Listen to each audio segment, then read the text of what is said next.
Hola, ¿qué tal? Buenos días, buenas tardes, buenas noches. Bienvenidos a una reunión más de la Asociación Cultural Héroes de Cavite. Hoy es domingo 7 de mayo de 2023 y en esta ocasión vamos a hablar de nuevo de la figura de Isabel la Católica. En esta ocasión vamos a hablar con don José Luis Rubio Vilem, que es director de la Comisión de Canonización de Isabel la Católica. Así pues, paso la palabra al presidente de la asociación, Ángel Benzal, que nos va a hablar un poquito de las actividades de nuestra asociación y va a presentar al ponente de esta noche. Muchas gracias. Adelante, Ángel. Gracias, Alberto. Bueno, la Asociación Cultural Héroes de Cavite es una asociación de divulgación histórica, hispanista, en la que organizamos conferencias los viernes por la noche y algunos domingos. Agradeceros, por supuesto, el que nos estéis siguiendo, porque la verdad es que nos seguís de todos los países de la hispanidad y una alegría el contar semana tras semana con todos vosotros, además que vuestros vídeos en el canal de conferencias se multiplica la presencia, ¿no? Las personas que lo ven. Sobre la asociación, pues bueno, organizamos actividades como el mes de, bueno, en octubre, el Hispanidad Cartagena, organizamos una serie de eventos también ya más locales, también en 24 provincias alrededor, estamos organizando eventos alrededor de 24 provincias en España que tienen capacidad organizativa, incluso también desde Estados Unidos a Argentina, pues incluso en Filipinas también tenemos proyectos y bueno, vamos poco a poco y con paso firme. Dicho esto, bueno, comentar que podéis seguir las actividades que vayamos realizando tanto en la web de la asociación como en redes sociales y por supuesto dar las gracias al padre don José Luis Rubio Willem, que es director de la Comisión de Isabel la Católica. La verdad es que es un trabajo encomiable lo que están desarrollando con su equipo de voluntarios para a ver si podemos conseguir de una vez que se canonice a Isabel la Católica, en la que es algo que estamos deseando todos. Pues dicho esto, padre, bueno, preguntarte dos preguntas muy genéricas, ¿no? O sea, ¿quién era Isabel la Católica? ¿Y cómo está el proceso ahora mismo de beatificación? ¿En qué fase estamos? ¿No? ¿Qué se ha hecho y qué falta por hacer? Muy bien, pues desde España, yo estoy, para que me situéis, estoy en tierra de Medina y estoy a muy poquitos kilómetros de donde ella nace, de Madrigal de las Altas Torres, a muy pocos kilómetros de Arévalo, que es donde ella vivió su niñez, y a muy pocos kilómetros también de Medina del Campo, que es donde ella fallece el 26 de noviembre de 1504. O sea que estoy hablando desde, por así decirlo, desde las villas del centro geográfico de las villas de Isabel. Isabel es una persona que nace ya con el dedo de Dios y con la providencia. Nace con el dedo de Dios y la providencia porque era la última persona que podía tener la corona de Castilla. Antes había otras personas más avanzadas que ella. Y también decir que es la reina que lleva a todos los lugares que ella conquistaba el Evangelio, ya sea en Canarias, ya sea en el norte de África, Melilla, Ceuta, toda esa parte también fue evangelizada, viene de la época de los reyes católicos de ella, y luego cuando se descubre América, pues lleva la civilización, el Evangelio, pero la civilización del amor a América. Esto es muy importante. ¿Por qué? Porque ella lleva todo lo amoroso que llevaba dentro como mujer sencilla, pero una mujer con un gran intelecto y una preparación muy grande, no solo porque dominaba varias lenguas, entre ellas el castellano, el latín, también dominaba muy bien el francés, el portugués también por parte de madre, que le venía, ¿no? Era una mujer que adelantada a su tiempo. O sea, no hay una persona que conozcamos vamos, y yo he estudiado muchísimos personajes históricos que tenga ese equilibrio y ese conjunto de cosas, de saberes y sobre todo su centro era Dios. Ella tenía una identidad desde que es bautizada. Ella nace el 22 de abril de 1451 en Madrigal de las Altas Torres, en el Palacio de Juan II de Castilla, y a los pocos días es bautizada en la iglesia de San Nicolás de Bari, y la pila que hay allí bautismal es la misma donde fue bautizada ella, donde se bautiza ahora a todos los niños que nacen, los infantes que nacen en Madrigal. Ella tiene su identidad desde ese momento cristiana. Ella sabe que su civilización es esa y que no hay otra. Es una mujer muy de su tiempo, por eso entenderla es fácil, porque es mujer de su tiempo, pero extrapolable a cualquier otra época también, que luego tiene esa agua viva en su vida. A veces se trata de enredar con mitos que ya están superados todo, con mitos ciertos aspectos de su andar como reina y política. La parte histórica, debo decir, yo que soy el que llevo el proceso, el responsable y el director del proceso de beatificación, que se lleva en Valladolid también, diréis, ¿por qué se lleva en Valladolid y no en otro lugar? Porque se lleva en el lugar donde muere esa persona. Si esa persona murió en Medina del Campo, que pertenecía a la diócesis de Valladolid, por eso se lleva el proceso en Valladolid. Eso es una cosa que hay que tener también claro. Segundo lugar, el proceso se abre no desde España, lo piden desde América. Luego ahí ya hay providencia. Y lo pide de América, donde ella llevó la civilización del amor y ella llevó todos los saberes. Fijaros que cuando América se descubre el 12 de octubre de 1492, el país más adelantado que había era España, la corona de Castilla y Aragón, que se habían unido y con todo lo que tenían y los pactos de matrimonio con lo mejor de Europa, con sus hijas y demás. América estaba en la edad de piedra. Luego no había llegado a la edad ni de hierro ni del bronce, había llegado. O sea, estaba en la edad de piedra y ahí está todos los vestigios arqueológicos que existe desde la Patagonia, el sur, hasta Alaska. Estaba en la edad de piedra. Entrar en ese inmenso continente, de repente, por una cosa providencial de ella con un soñador como era Colón, y entrar en esa civilización tan avanzada que era la que tenía Castilla, Europa, fijaros el agradecimiento de aquella gente, porque el indio es agradecido. Ahora, como estamos en la sociedad y en el tiempo de los descartes, pues vamos a descartar todo lo que no nos interesa y vamos a manipular el pensamiento líquido, lo que nos interesa, vamos a manipularlo. Pero la verdad es la verdad.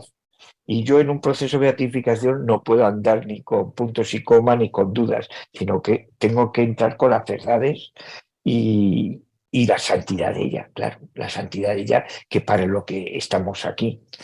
La parte histórica ocupó 27 tomos, se llevó muy bien, porque el proceso se abre en el año 1957 ante el Papa Pío XII, que viene desde Buenos Aires, de donde es este Papa, de Buenos Aires, de la Argentina.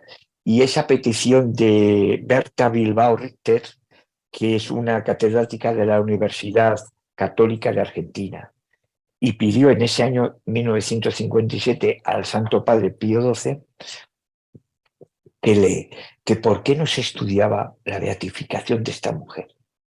Claro, aquí hay dos preguntas que nos podemos hacer.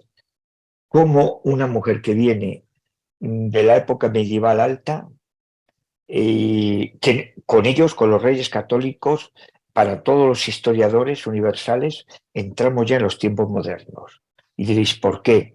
Porque los historiadores toman dos hechos cruciales donde ya termina la Edad Media, que es larguísima, porque la baja, media y alta, ocupa un montón de años y de siglos, ¿no? ¿Por qué? Porque la toma de Granada, el 2 de enero de 1492, y el descubrimiento de América ese mismo año, el 12 de octubre, marca la entrada de los tiempos modernos. y ambas cosas están ligadas a los Reyes Católicos. El descubrimiento de América fue una cosa personal de ella. Lo tomó personal porque Fernando bastante ya tenía. Fernando, hay que reconocer también que es el príncipe perfecto de Maquiavelo, el príncipe perfecto de Maquiavelo. No solo como guerrero, era un monstruo, una máquina de saberes a nivel militar. Eso nadie lo pone en duda. Y también de amarse como se querían, porque el matrimonio, que fue también muy de novela también, este matrimonio que fue un matrimonio legal, un matrimonio con las expensas papales y todo, lo que hace es acrecentar todavía más ese poder de la corona de Castilla. Para la corona de Castilla, que era mucho más poderosa que la de Aragón, por supuesto, y además era por así decirlo, un gran almacén de valores, que lo sigue teniendo también Castilla. Unirse con Aragón fue importantísimo. No solo porque acrecentaron todavía más una riqueza importantísima, todavía no se había descubierto América, que era el centralismo mundial de la mesta. Pensar que en aquellos siglos solamente se vestía de dos maneras, de dos fibras. Una, no fibras, porque la fibra no existía. Dos, la lana y el lino. El lino es una planta que se vestían para verano y la lana para invierno. Y quedaba la ruta de la seda con la seda como adornos para la aristocracia y la gente de alta alcurnia. Luego tener el monopolio de la mesta era como tener en ese momento universal el monopolio de los mejores pozos de petróleo. Y está claro que la manufacturación, la producción se hacía en España, pero la manufacturación se hacía en los Países Bajos, donde estaban los mejores telares, los más avanzados y los más modernos en aquellos siglos, lo cual eso es algo también que hay que tener en cuenta. El descubrimiento de América, bueno, el proceso lo pide ya de entrada una persona americana, lo cual quiere decir que ahí ya para mi punto de vista, que estoy en el proceso, entra la mano de Dios. Ahí está hablando Dios. Viene de América. Tú nos trajiste aquí el Evangelio, nos trajiste la civilización del amor, nos trajiste todos los saberes, te devolvemos a ti ahora, Reina Santa, esa petición. Pero luego hay que también saber, pues yo vengo aquí a hablar del proceso, la parte histórica, todo está admitido, todo está sabido, todo está en orden. Un proceso beatificatorio es complicado, ese caminar, porque empieza en el 57, pero la Comisión de Isabel la Católica del Arzobispado de Valladolid constituye el 23 de mayo de 1958 con motivo de la apertura de la causa de canonización. O sea, un año después ya se constituye esa causa con una serie de personas para empezar ya a caminar y a estudiar. Con un postulador y empezamos a estudiar toda la parte histórica y lo que nos va marcando también Roma, claro. Roma va marcando una serie de pautas. Pero esto tiene unos gastos. El llevar un proceso de beatificación de una orden religiosa o de un instituto o de una congregación o de una prelatura es fácil, porque entra toda la economía de esa universalidad de esa orden, ¿no? Pero en una cosa diocesana entra solamente lo que es ese paraíso diocesano, que somos muchos paraísos, Toledo, Granada, Valladolid, Zamora, pequeñitos, y ahí donde se lleva, en ese paraíso pequeñito, donde se lleva el proceso. Tiene sus gastos económicos y aquí también, para mi punto de vista, obra la providencia y viene de América. ¿Y cómo viene el costeamiento de este proceso? Que hubiera sido, creerme, muy difícil el haber avanzado, si no hubiéramos tenido una ayuda económica.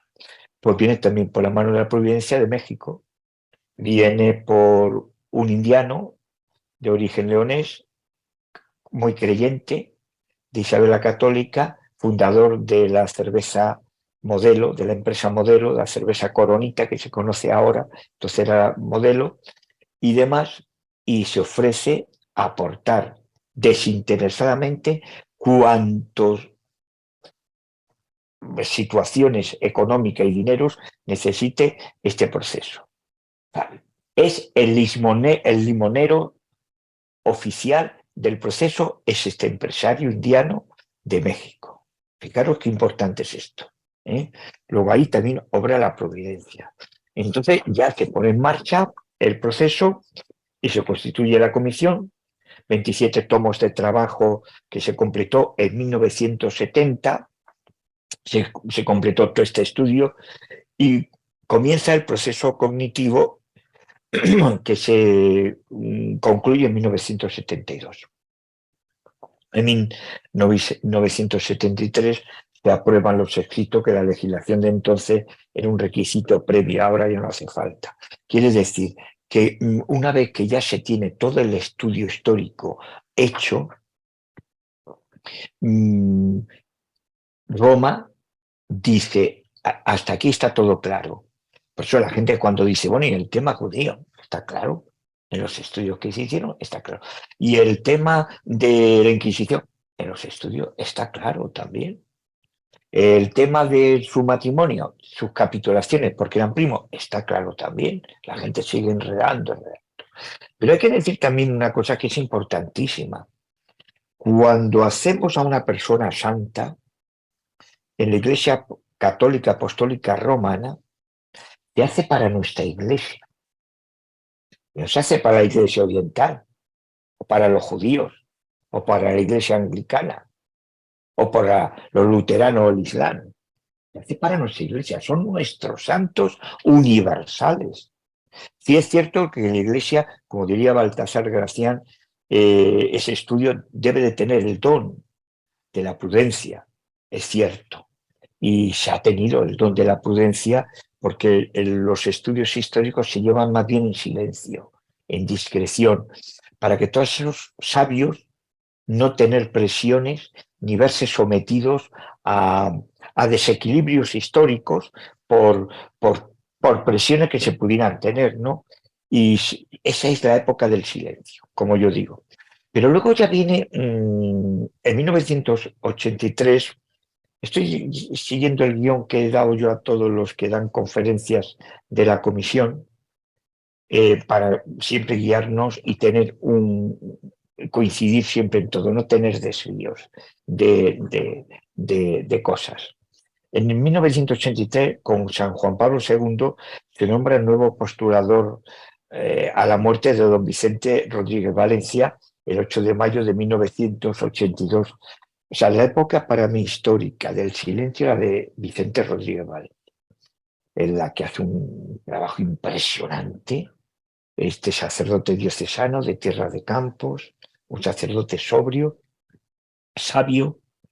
Ya quisiera tener yo la sabiduría que tenía él, y además una persona con un amor tremendo hacia Isabel. Los trabajos se redacta ya la positio histórica que la hace el padre José María Gil. La hace esto. Entonces ya con la positio ya es el resumen de toda esa parcela. A Vicente Rodríguez Valencia le sustituye otro Vicente Vara Sanz. Vicente Vara Sanz, vicario diocesano, persona también muy intelectual, muy amante de Isabel, le toca estar ya en la fase de la providencia, ya hay que dejarla hablar. Esto en todos los procesos suele ser igual, hay que dejar hablar la providencia. ¿Cómo habla la providencia? Con los milagros, con los favores, con los corazones, con la devoción hacia ella. Y empieza a hablar la providencia naturalmente. Y se empiezan a recibir un montón de favores y se estudian. Y se empieza a recibir milagros y se estudian. Y se envían a Roma y se estudian también aquí en España.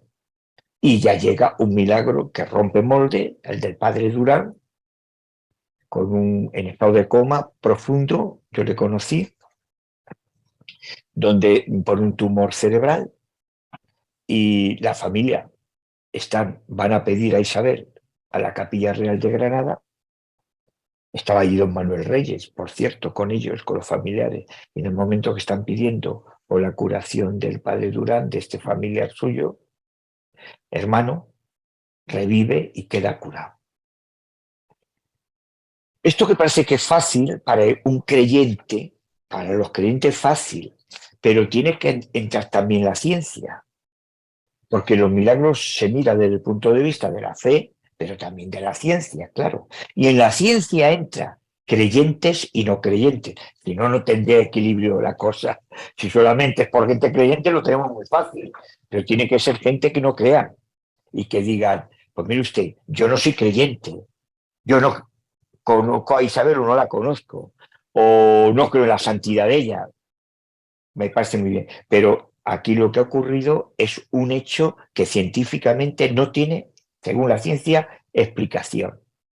Eso es importantísimo. Amén de la parte de los creyentes que dicen, usted, yo soy creyente, y aquí hay una cosa, y todas esas cosas van coincidiendo. Esos milagros quedan, por así decirlo, en el fichero, para que la gente lo entienda, sobre todo América, de ella, de esa santidad que da todas esas cosas. Para cuando se diga hacer ya la santidad pública, echar mano de todo este conjunto de cosas.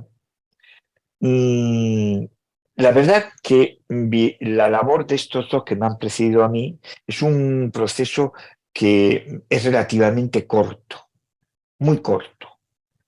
En la generación que estamos de la prontitud, en donde todos nos gusta tener prontitud con un WhatsApp o con un correo electrónico o con una videollamada, pues claro, no entendemos que en las cosas de Dios, en las cosas divinas, el tiempo no existe.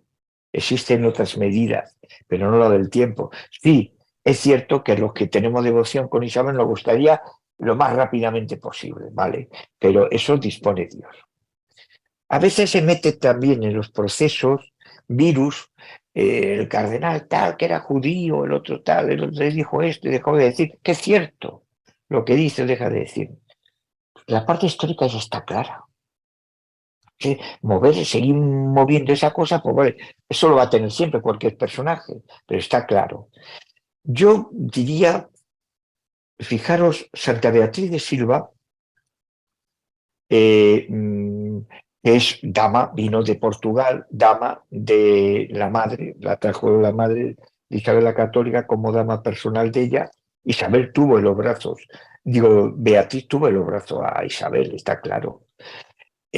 Cuando decide, la Virgen, cuando decide fundar las concesionistas franciscanas en el Palacio de los Galienas, que lo dona Isabel la Católica, es cofundadora también, que es confundadora de esa orden. Y las tienen ellos asumido. Fijaros que esta mujer, con 40 y tantas fundaciones en América y en España, cerca de 50, el proceso de beatificación, de canonización, ha llevado 400 y pico años, ¿eh? Y con fundaciones.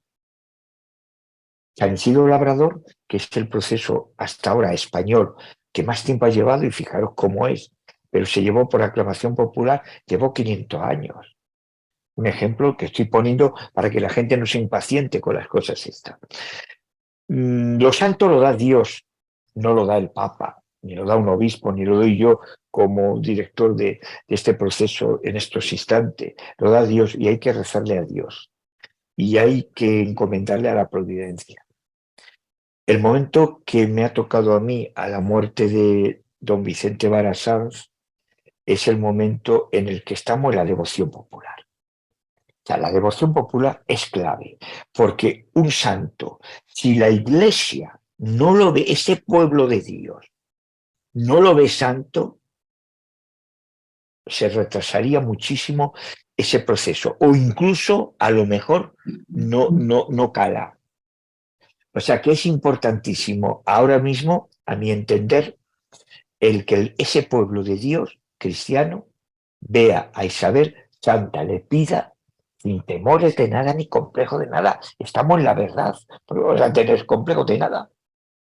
La verdad es la santidad de ella. y toda su vida fue transparencia total. Entonces esto es muy importante, que el pueblo la vea santa, porque es la forma más fácil y se la ve santa rezándola con rosario, llevando la medalla como llevo yo interiormente colgada, teniendo la imagen de ella como llevo en el fondo y rezándola y pidiéndola y demás.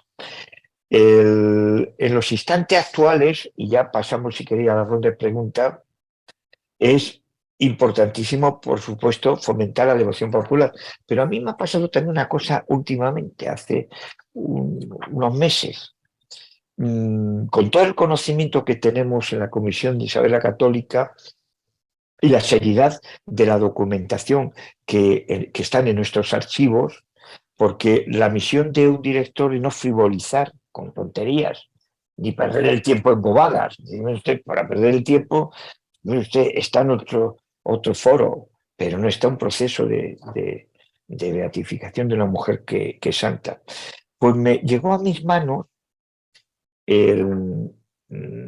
ella muere el 26 de noviembre de 1504, muere, pero la noticia llega a Roma con un retraso de unos meses. O sea, desde noviembre en Roma se enteran mes y medio posterior, cerca de 2 meses después, se enteran de la muerte de Isabel. Entonces, lógicamente, ¿qué ocurre? Se ponen a preparar los funerales de ella. Y funerales políticos. Ya no vivía Alejandro VI, porque Alejandro VI muere casi un poquito después de ella. Ya está Julio II.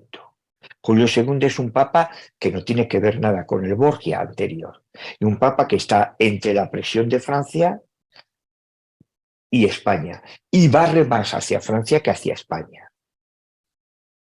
Y preparan los funerales en la Iglesia Nacional de España de Santiago y Montserrat. Y es curiosísimo porque cuando llega este documento y esta investigación que hizo Álvaro Fernández de Córdoba de la Universidad de Navarra hace 1 año y algo, vemos en ese estudio que ha hecho tan profundo para una revista católica inglesa, Religions, la comisión no tiene los derechos, no tiene esta revista, solamente puede hacer uso de la parte donde se ve la santidad. Y vemos 3 cosas importantísimas. Y ya voy terminando. La primera cosa que podemos contemplar es el predicador, que es Ludovico Bruno, obispo de Acre, de una diócesis de los Países Bajos. Podemos contemplar en ese impresionante sermón ante toda la familia de Julio II. El Papa no asistió porque no había tradición en estas cosas de asistir. Ante todos los políticos, el pueblo devoto, admirador de ella, la considera que muere en olor de santidad, que muere santa. Esto es importantísimo para un proceso, porque él lo reconoce allí y lo dice, santa fémina. Pero es que luego aporta otros datos, para mi punto de vista importantísimo. Yo no tenía conocimiento de este segundo dato.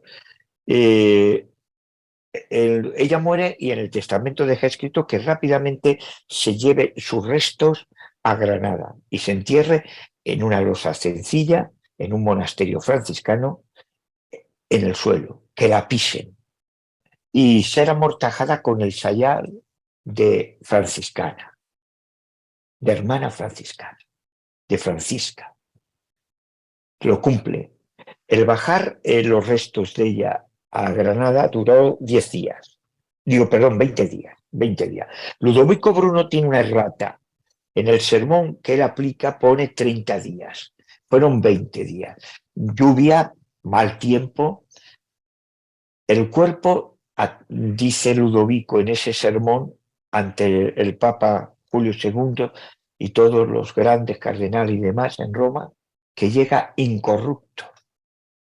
Cuando abre, para meterlo y da fe, no dice quién hace de notario del reino.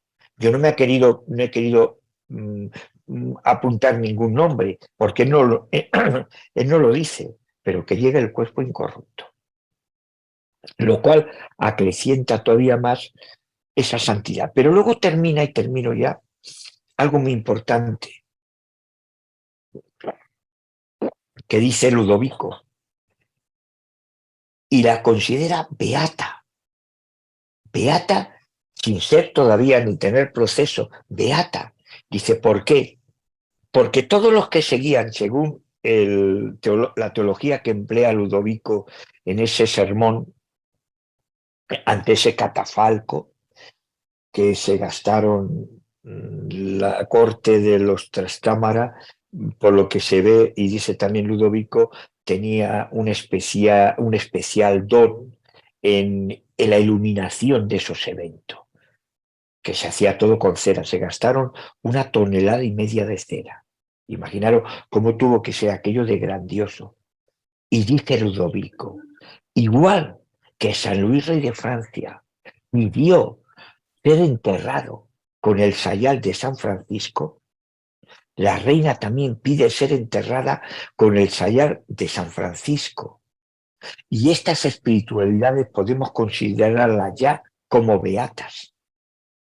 Y ella pide para su eternidad, dice Ludovico, y Granada, como San Fernando, también rey castellano, Fernando III el Santo, pide Sevilla.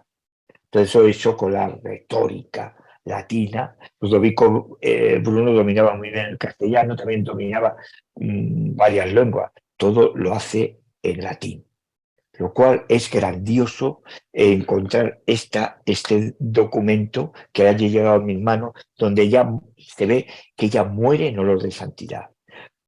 ¿Por qué tantos años desde la muerte ahora? Dejemos que el último pensamiento y la última pregunta la tenga Dios. Pasamos a las preguntas, si queréis. Muchísimas gracias por la exposición. Yo creo que ha sido muy clara y nos ayuda a entender un poco primero conocer a Isabel, profundizar en ella, su vida, su obra y, bueno, saber también un poco el estado de tramitación del proceso de beatificación. Pues vamos a dar paso a los compañeros que quieran preguntar alguna cuestión. Gabri, desde México, ya que has mencionado la cerveza Coronita. Buenas tardes. Buenas, Gabri. ¿Cómo están? Muy buenas tardes. Padre, antes de aclarar mi pregunta, no es su posición, pero ¿por qué la iglesia en tiempos dentro de conquista de Francia, la iglesia, los padres se sacrifican por proteger a su país? Más aparecen, hay un desastre de la guerra, se sacrifica para proteger su país. Más en México les ayudan a los invasores, a franceses, a ingleses, en las crónicas franciscanas. ¿Por qué esa diferencia? Y también yo como chef me ha tocado ver padres en partidos políticos, padres usando el dinero de la iglesia para eventos. ¿Por qué pasa eso, padre? La iglesia, pues muy fácil, haces una pregunta muy fácil. Esto también, piensa una cosa, México es, para mí personalmente, es uno de los, no solo porque de allí viene también todo el costeamiento de este proceso, que viene de la modelo, ¿no? Como he dicho anteriormente, pero le voy a decir otra cosa que es importantísimo. En la casa natal donde nace Isabel la Católica, Palacio Juan II de Castilla, para la gente que no lo sepa de México o que nos están viendo de otros países, hay una orden agustiniana femenina de San Agustín. Es un convento que nunca tuvo desamortización y que lleva de forma ininterrumpida desde la época de los reyes católicos.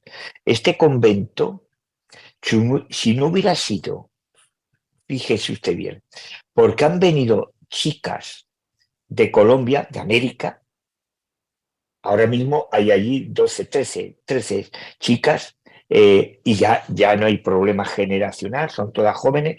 Igual estamos hablando que si hubiera desaparecido la orden agustiniana y hubiera a lo mejor dejado de existir en la casa donde nace Isabel la Católica. Y viene también de América. Luego, con respecto al pecado de la Iglesia, ¿por qué la reina, los reyes católicos y todo Isabel, hacen la reforma del clero? en España, con el cardenal Cisneros. ¿Por qué la hace también franciscano? Por los desvíos que tenían tan tremendos. O sea, los pecados de la iglesia es pecadora, lo vemos en los propios apóstoles. O sea, la piedra de nuestra iglesia, que es Pedro, es el más pecador, sin lugar a duda, de todos los apóstoles. Hace apostasía, reniega de él, miente, siente miedo, en fin, es bronca, ¿me comprende? Si nos ponemos a pensar. Y estaba en un cuerpo a cuerpo viviendo con él, ojo. Pero lo humano es así. Pero yo les diría algo más importante. Cuando se hace la reforma del clero en España, que luego ya viene Trento, aproximadamente unos 20 años después, ¿no? España ya tenía los deberes bien hechos de la reforma del clero secular y de las congregaciones, por los desvíos que había. La Iglesia es una institución del Espíritu Santo porque el Señor no la crea, el Señor crea solamente dos cosas, la Eucaristía y el perdón de los pecados. Nuestra iglesia es del Pentecostés y es una iglesia que está entre el pecado y la gracia y el pecado. Es una manera también primero, de lo que es lo humano. Lo humano es así. Y una manera también de ver que si Dios no está protegiendo a esa iglesia, a ese capricho suyo, hubiera dejado de existir hace muchísimos siglos y sigue existiendo en el 2023. Y termino. Sin pecado humano solamente la Virgen. Solamente la Virgen. Pero mire usted, le voy a poner un ejemplo. El rey David, los judíos, en la última, esta que tuvimos en Madrigal, vino una familia judía admiradora de Isabel la Católica. Practican en la sinagoga de la calle Balmes de Madrid. Ellos no llevan la cruz de Cristo, son judíos. Ellos llevan colgada la estrella de David. Son circuncidados, no bautizados. David cometió los 3 pecados más grandes que ni usted ni yo seguramente hubiéramos podido cometamos. Primero, crimen con su mejor general. Segundo, adulterio con la mujer de su mejor general. Tercer, encubrimiento de ese embarazamiento que le hace a la mujer de Urías, le hace, menudo punto filipino era David, desde joven, menudo punto era este rey. Y trata de encubrirlo, mandado de primera línea de fuego que venga Urías, que pase unas noches con su mujer y para decir, está embarazada, pero de él, no mío, encubrimiento. Era listo, era un guerrero y era listo, ¿no? ¿Qué ocurre? Uría era auténtico y Uría dijo, yo mientras se está matando mi soldado en el frente, yo no voy a pasar la noche con mi mujer, la paso en el palacio de mi rey, no con mi esposa. Claro, todo esto a David se le desploma todo ese entramado pecador total que tenía, ¿no? Y entonces lo pone más fácil. Firma una carta, la lacra, se la da a su mejor general para que se la entregue al otro y le ponga en primera línea de fuego y lo mate. Cuando sale de la casa de David hacia la línea del frente Urías, ya llevaba en el pecho la carta de su muerte. Fijaros qué barbaridad es la del rey David. Y el rey David fue ungido porque era el último de los hijos que le presentan cuando le iban a ungir. Y dicen, no, aquí falta uno, que es el que yo vengo buscando, porque el que iban a ungir como rey. En el pueblo de Israel se unge a los reyes, de ahí con el óleo, como hacemos en una confirmación, o hacemos en un bautizo, era tradición judeo-cristiana, de haber nacido dentro de nuestra religión, del judaísmo. Entonces le unge, ¿no? ¿Qué le hace la diferencia de David? Y fíjese usted bien, y lo que nos están viendo, y Salomón, su hijo. Salomón tenía una sabiduría que no tenía David, está claro. Era mucho más listo que David. Salomón era listísimo, pero fue un rey corrupto. Y corrupto con la reina de Saba. Y corrupto en muchas otras cosas. ¿Y por qué David es la estrella de David y es el santo entre los santos, David, para el pueblo judío? Muy fácil. Y dirá, ¿y cuál es? Supo arrepentirse, llorar, pedir perdón y no volver a caer nunca más en las barbaridades que hizo. Eso es lo que le gusta a Dios, el arrepentido, como lo tenemos, sin ir más lejos, en San Agustín.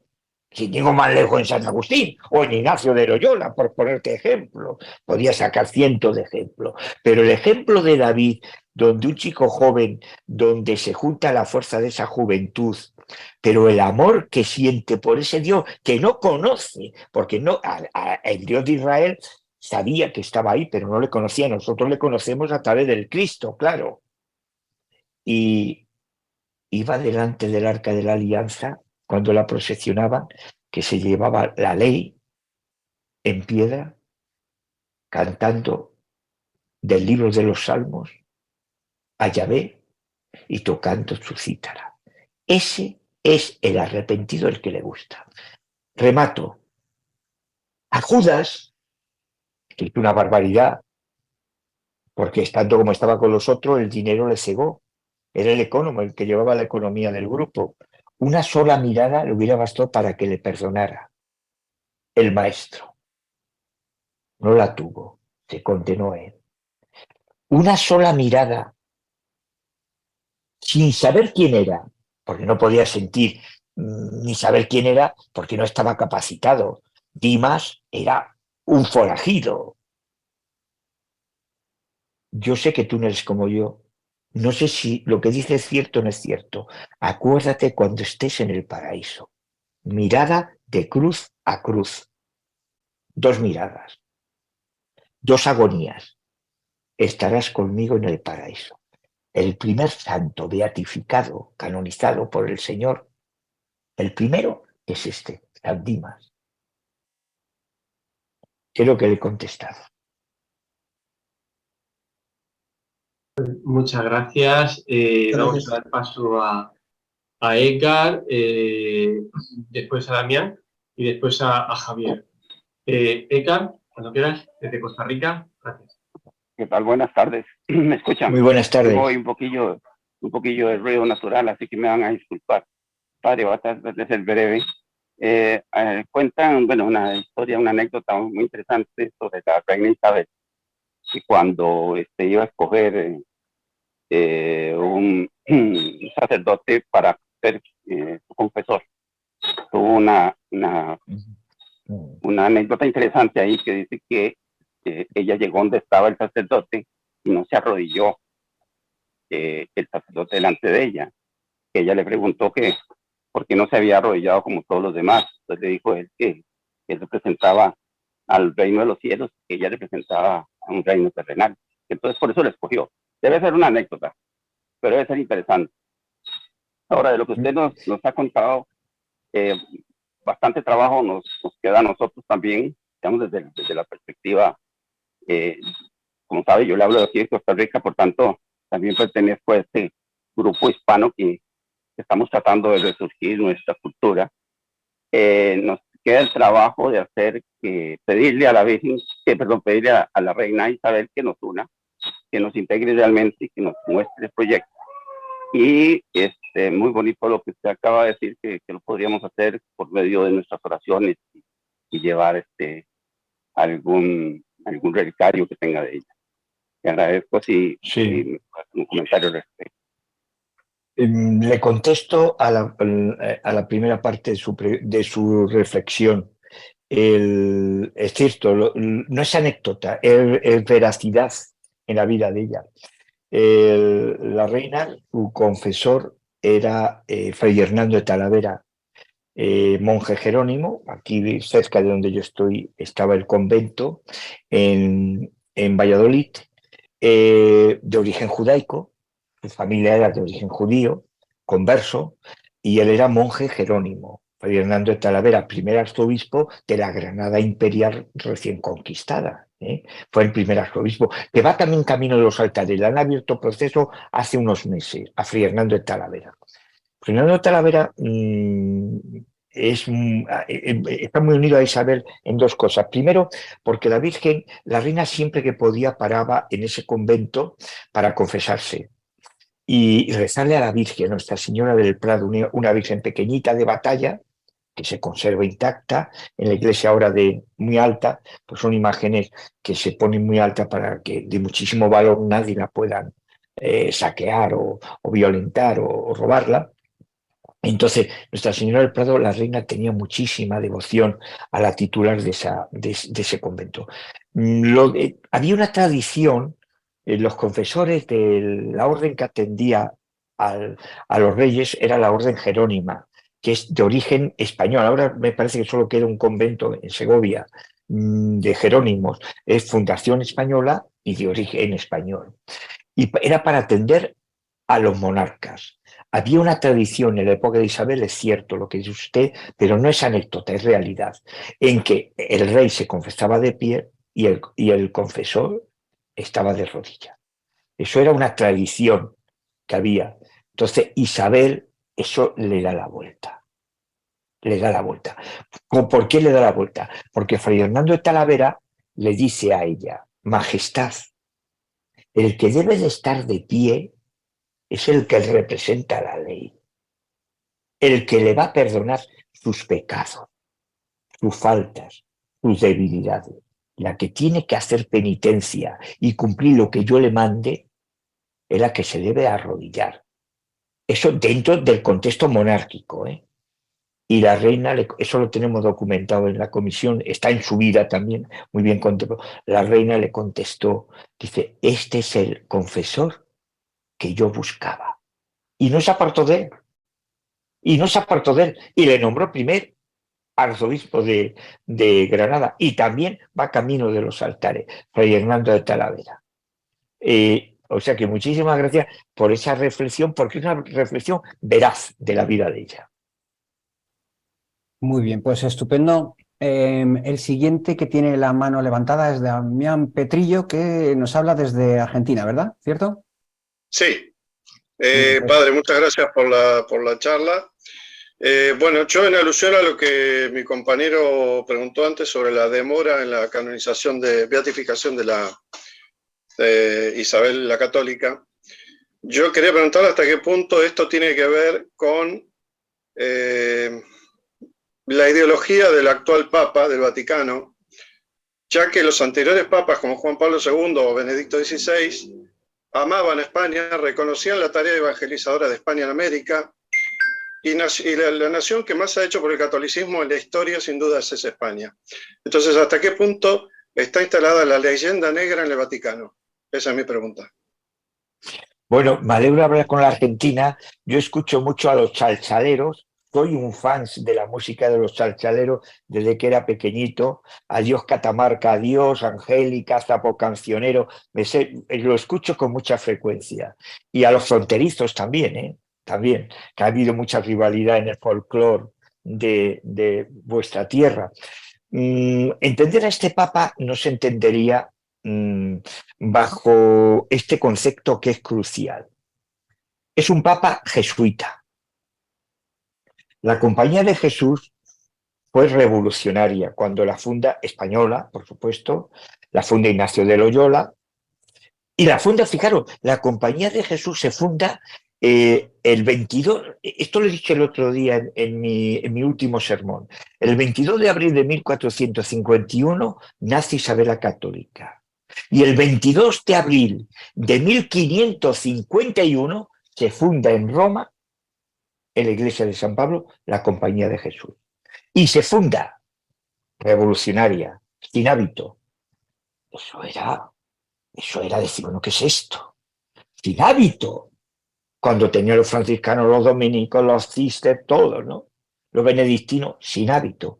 Y la liturgia de las horas, que siempre se leía a coro en todas las órdenes hasta entonces, la puede hacer un jesuita por libre. Espiritualmente, Eso fue revolucionario. Pero todavía fue más revolucionario el libro de los ejercicios espirituales de Ignacio de Loyola. Porque claro, Ignacio de Loyola viene pisándole los pies, los talones a Isabel por el tiempo. Ignacio de Loyola también fue un vividor, un cortesano militar, que sabemos cómo vivían los militares. Y sabemos también que tiene una hija natural, que era María de Loyola. Por ejemplo, la conversión de Ignacio de Loyola fue dolorosísima. La Compañía de Jesús se ha distinguido por muchas cosas. Entre otras cosas, la parte teológica es la que va tirando de la Iglesia, la teología de ellos. Porque luego doctores tienen la Iglesia para ir cortando, que no nos avanzaría. Pero claro, y la gregoriana que se funda, donde pasan todos los obispos y todos los grandes intelectuales de nuestra Iglesia, desde la fundación está en mano jesuítica. El Observatorio Romano, todos los medios, todo, desde que se funda de la época de Marconi y toda esa época, que cuando le dona Marconi a Pío XII, la primera, cuando inventa la radio Marconi, que era muy católico, la primera radio se la regala al Vaticano. Mi padre conocía a Marconi, por cierto, en Bélgica, 2 años antes de morir, porque mi padre ingeniero industrial que estudió con los jesuitas. Y ya vienen los radiomensajes y todas estas cosas. La Compañía de Jesús también gestiona eso. Ahora gestiona todas las finanzas también, porque no ha habido manera de poner orden ahí, de la corrupción que hay. Pero yo le diría, entender a este papa, yo le entiendo, yo lo entiendo. En el Vaticano no se puede decir que esté metida lo que dice usted. ¿Por qué? Porque hay que entender lo que es una curia vaticana. O sea, una curia vaticana que puede meter goles, porque la Iglesia está llena de pecados, de pecadores, pero también de santos. O sea, a mí díganme los pecados, pero díganme también la gracia que tiene. Y en esa gracia está la Virgen como humana al 100%, la primera, ¿no?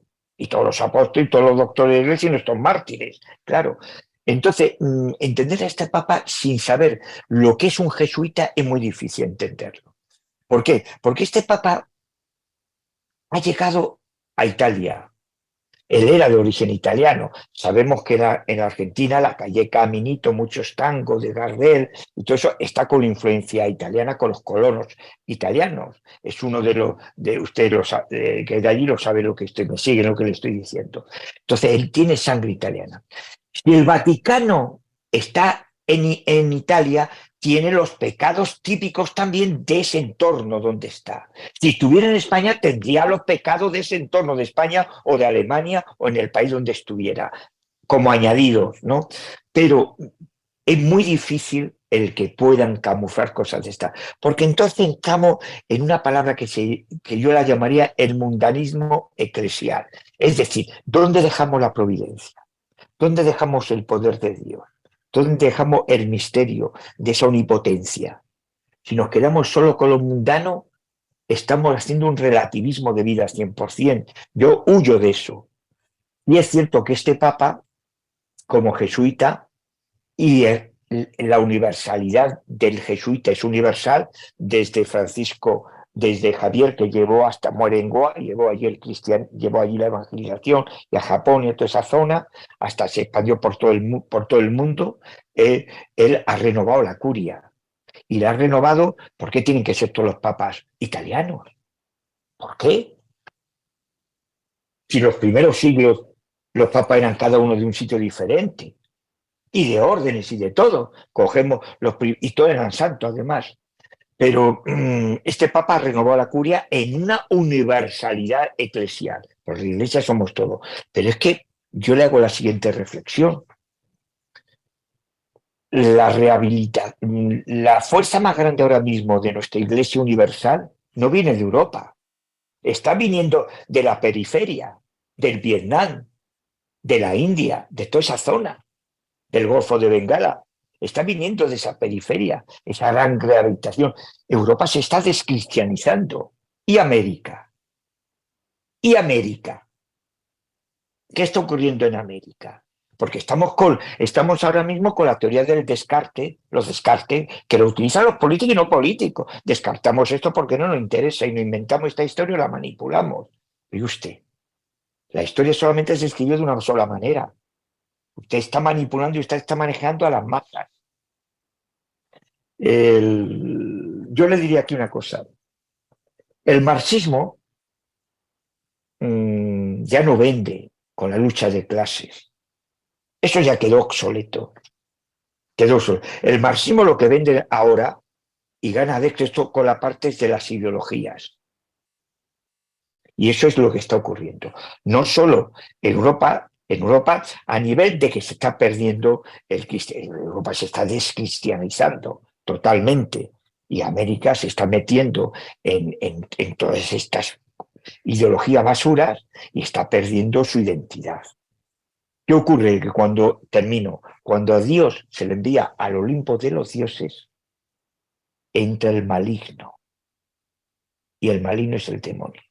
Y entra la división, y entra la mentira, y entra la oscuridad, y entra la guerra, y entra la muerte.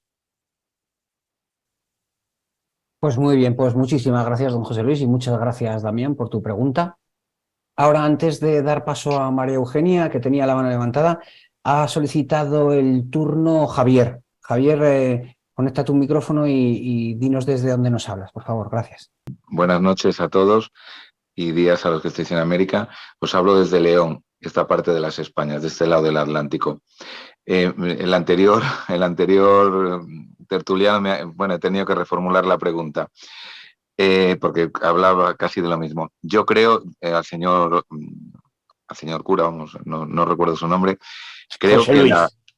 José Luis. Bueno, creo que a Isabel la Católica vamos a tardar mucho en verla santa, precisamente porque, como bien decía el anterior tertuliano, la leyenda negra sí está instalada. Y segundo, quería saber su opinión de 2 puntos. ¿Qué le parece que quieran beatificar a Bartolomé de las Casas, que, como bien decían los coetáneos de su época, era un señor disfrazado de cura, no era un cura?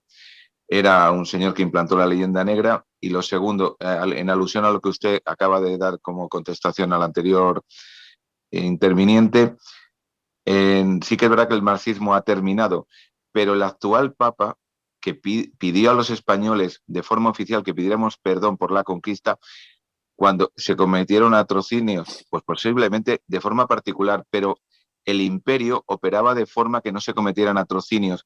Y ese señor, el Papa actual, no le pide que le pida perdón a Bélgica, ni a Francia, ni a países que fueron verdaderos exterminadores.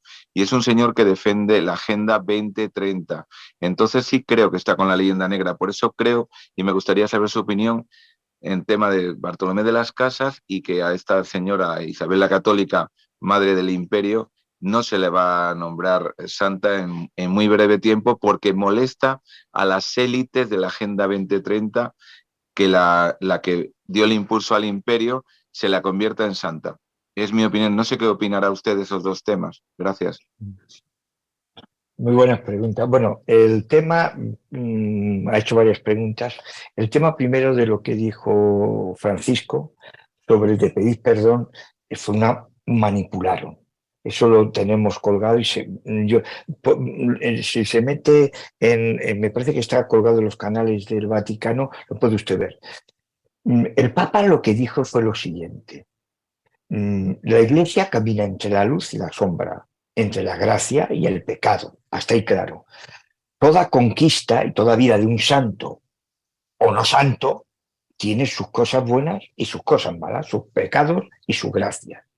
En el caso de América, él se refería a pedir perdón no a la gracia que llevara allí el Evangelio y lo que hicieron Isabel, lo que hicieron, y el fruto de tantísimos santos que está dando, y santuarios, y desde Guadalupe hasta Nuestra Señora de Cobre, un montón, ¿no? Los mercenarios, como están metidos en América, por ejemplo, no, como son un teólogo, por muy simple que sea, y más en el caso de un papa que es un super teólogo, no puede decir esa barbaridad. Lo que sí que hicieron uso de lo siguiente.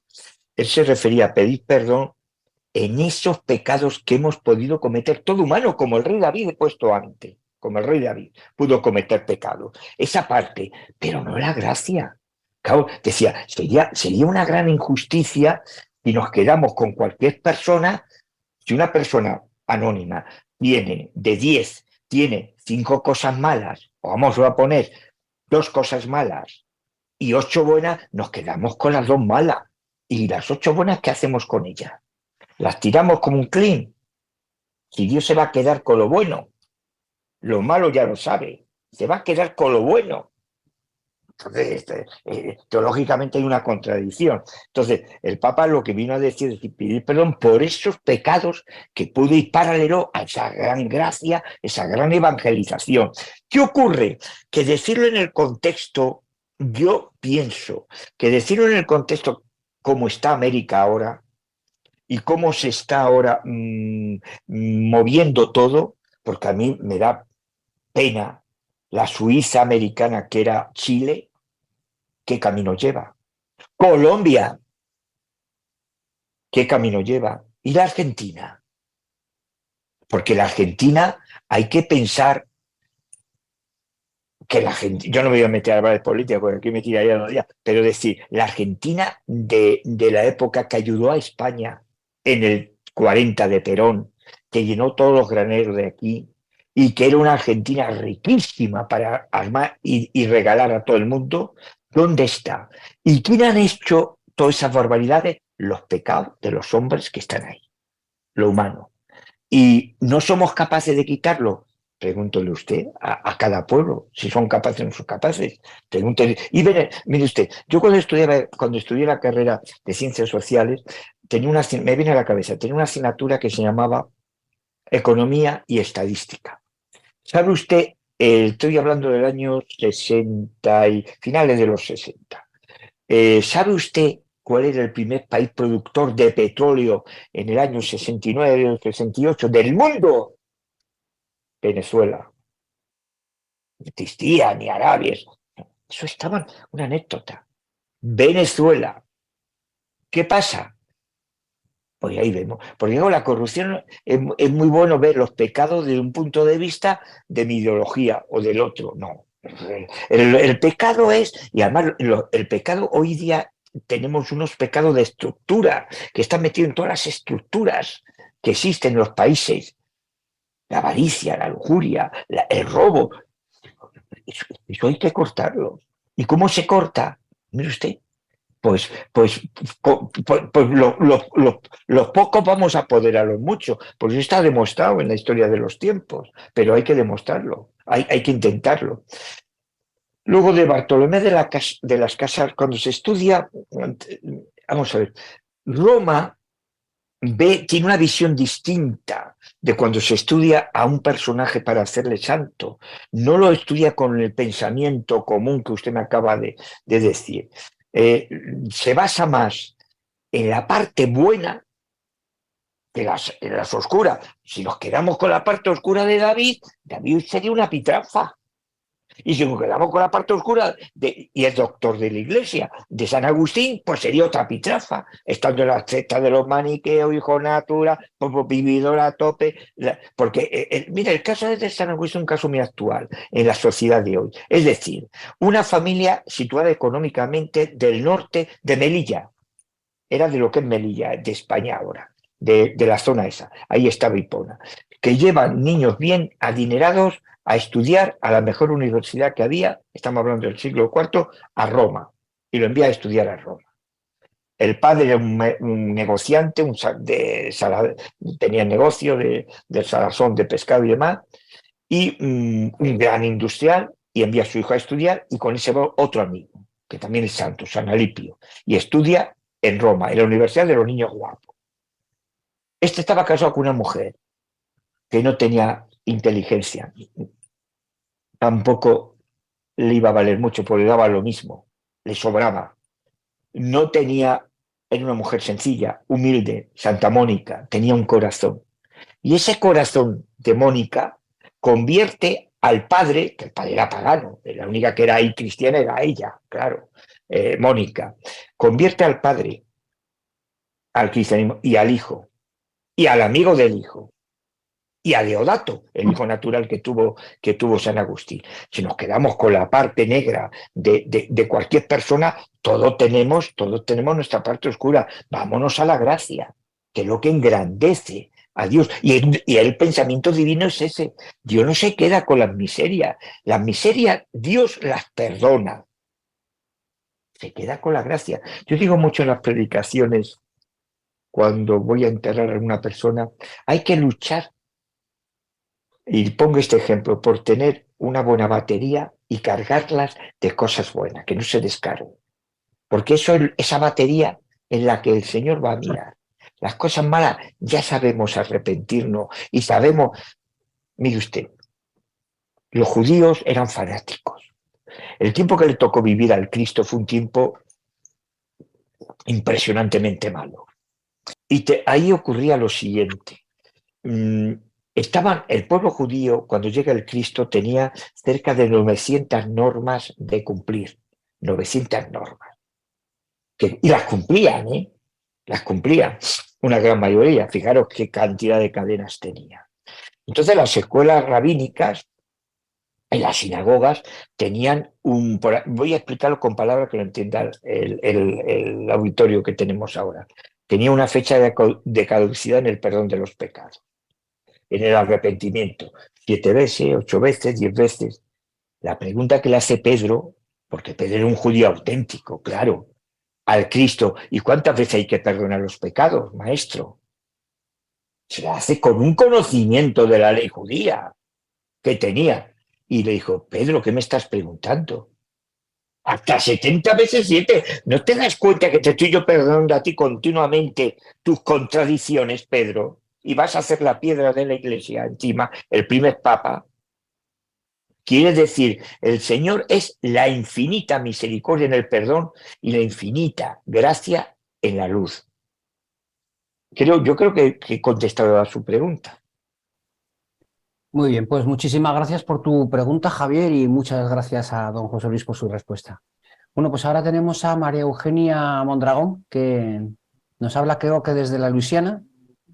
Sí. Luisiana. Sí, bueno, pues... Sí, soy mexicana, pero vivo en Luisiana. Mi pregunta iba un poco en el mismo tono de las últimas, pero bueno, no más bien el mismo asunto, pero no en el mismo tono. A mí no me parece que sea productivo estar ocupando el espacio para hablar del Papa cuando... no me parece, ¿no? Creo que la reina Isabel, justo una de las grandes cosas que le hicieron santa fue este espíritu de unificación y de evangelización del mensaje de perdón, de amor, de todo, ¿no? Entonces, no me gusta esa parte, pero sí coincido en la parte de que la leyenda negra que ha permeado en todos los ámbitos puede ser un obstáculo para la promoción de la devoción a la reina, ¿no?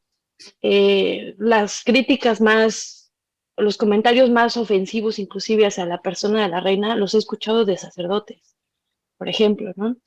Con insultos y con cosas muy, muy feas, ¿no? Entonces a mí me preocupa en un ambiente donde la leyenda negra está en todos lados, en muchos países, unos más que otros. En México está la versión oficial, digamos, no hay manera de encontrar recovecos.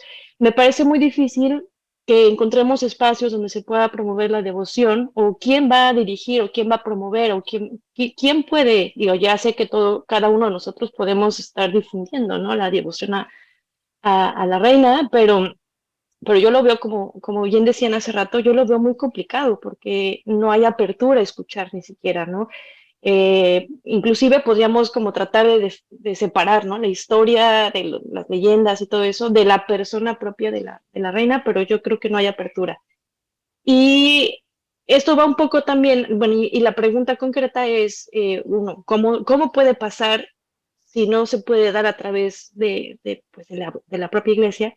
Y la otra es si hay un número, o sea, ¿cuándo se supone que ya está suficientemente difundida la devoción, o cuándo es suficiente esta devoción para que llegue la beatificación, ¿no? Esa es mi pregunta.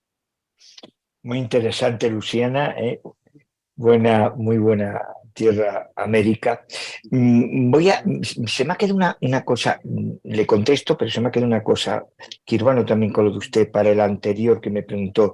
Mire usted, y a todos los que me están oyendo, Si perdemos la gran verdad de lo que es un cónclave para elegir cualquier papa, fijaros que la primera persona que se elige, por así decirlo, en cónclave, puede ser Matías, que entra en el puesto de Judas. Se reúnen los 12, los 11, rezan, guardan silencio, piden al Espíritu que ilumine y eligen a Matías. Ese para mí personalmente es el primer cónclave de nuestra iglesia. Si pensamos que un cónclave es un apaño entre cardenales y obispos o los que forman ese grupo para elegir el nuevo papa, mire usted, estamos en el mayor relativismo que pueda haber. Un papa se elige, yo creo y seguiré creyendo, se elige por obra y gracia del Espíritu de Dios, del Espíritu Santo. Y se reúnen en la Sixtina, en la Capilla Sixtina, y están allí en silencio, están en oración. Sabemos cómo es la elección de un papa, pero lo elige el Espíritu de Dios. Sí es cierto que cuando estudiamos, y ahí lo tengo, la historia del papado, hay papas mártires, los primeros eran todos mártires. Hay doctores, papas impresionantes. Hay papas de todos los estilos, pero también hay papas elegidos en cónclave por el Espíritu de Dios que han salido malos y grandes pecadores, como Formoso, un ejemplo. Pero también hay que dejar un margen. Dios no ha creado libre para amarle o renegar de él, para estar en la gracia o para irnos más al pecado que a la gracia, o caer en el pecado y no arrepentirnos. Esa es tu libertad. Pero cualquier papa es elegido por obra y gracia del Espíritu Santo. Si eso se pierde en nuestra fe católica, apostólica, romana, estamos cayendo en un relativismo. Volviendo a la leyenda negra. La leyenda negra no se la cree ya ni nadie. La leyenda negra sabemos de dónde viene. En un proceso de beatificación, como usted comprenderá, la leyenda negra no cuenta, porque vamos en una palabra con las fuentes, y en las fuentes no está la leyenda negra. La leyenda negra la sacaron los ingleses y los franceses, sobre todo los ingleses, por envidia y por otra, lo sabemos todo, y se inventaron cosas. La fuente no está en la leyenda negra.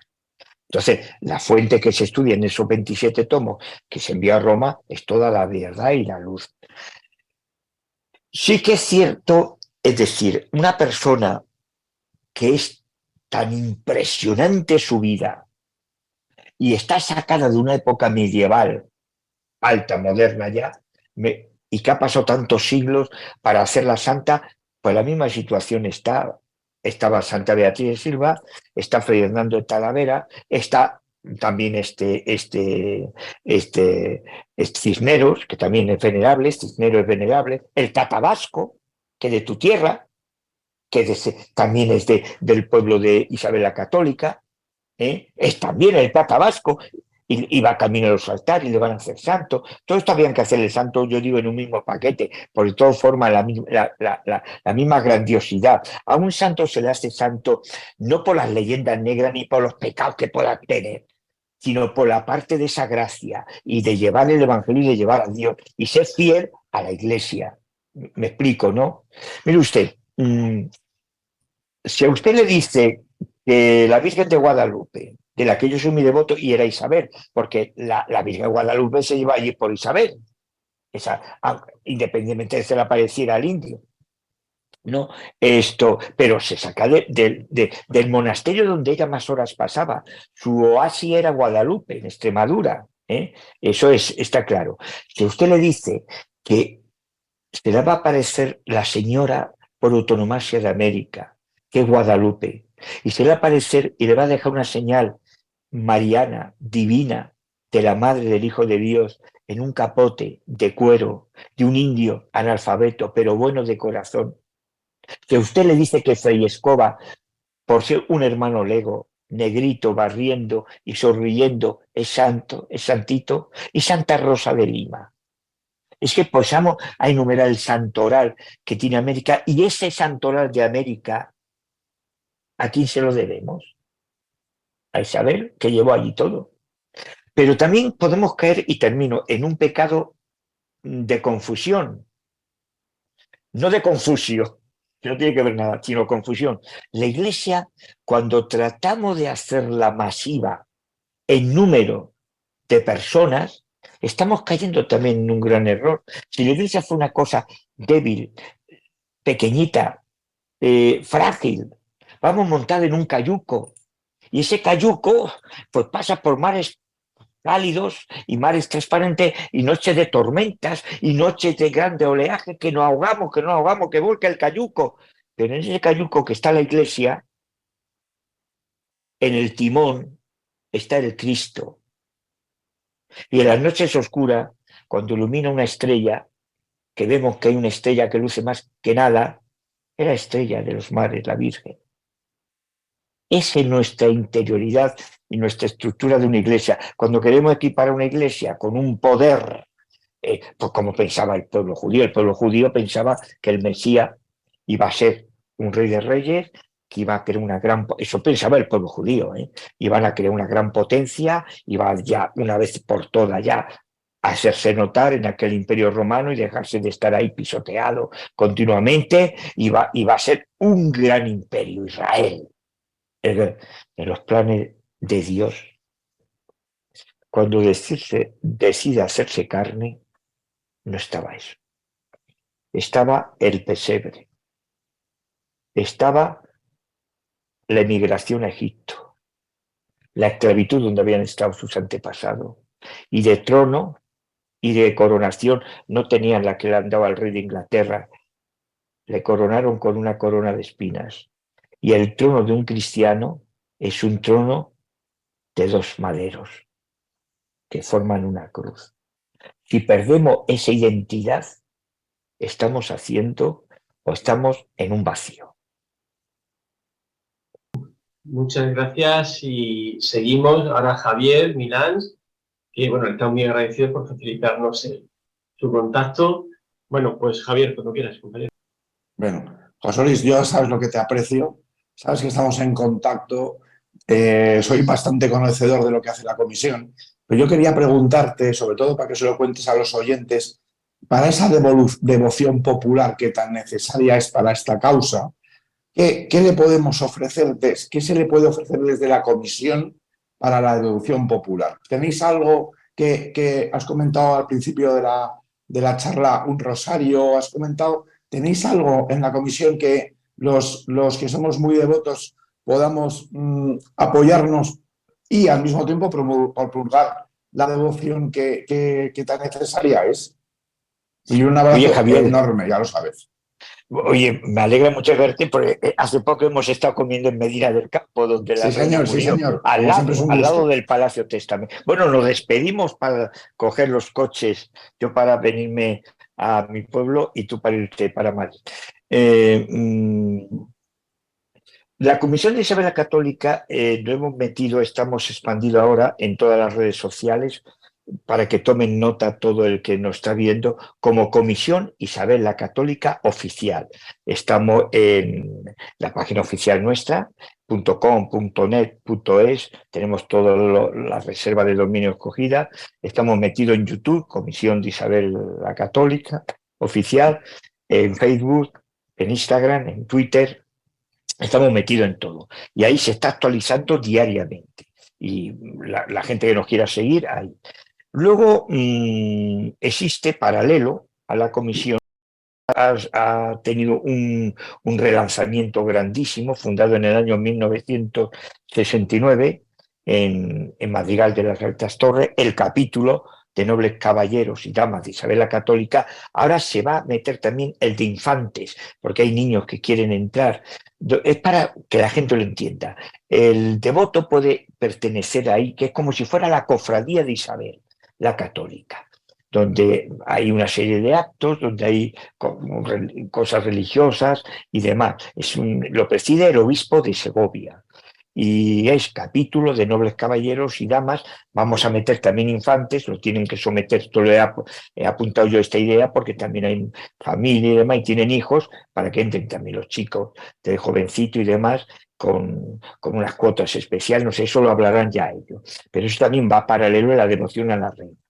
La Comisión de Isabel la Católica, en todas nuestras páginas y nuestra página oficial, está todo lo que hay, todos los libros disponibles, son los libros que formaron parte de la posición, las leyes de las Indias, todas estas historias, todos y libros luego de pensadores que ayudaron a expandir esa fama de santidad, también editado por la Comisión.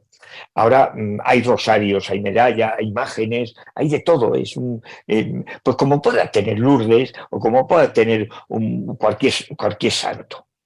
Entonces todo eso se puede conseguir a través, y lo enviamos a cualquier sitio del mundo. América se está enviando mucho. Nos encontramos con problemas en América que tardan. En México, por ejemplo, que tarda muchísimo. Fijaros que la secretaria mía de la comisión es la madre Jazmín, es mexicana. Y las que están en torno de ella, que son auxiliares parroquiales, son todas mexicanas. Yo vivo rodeado ahora mismo de mujeres, de santas chicas, jovencitas mexicanas. Enviamos todo.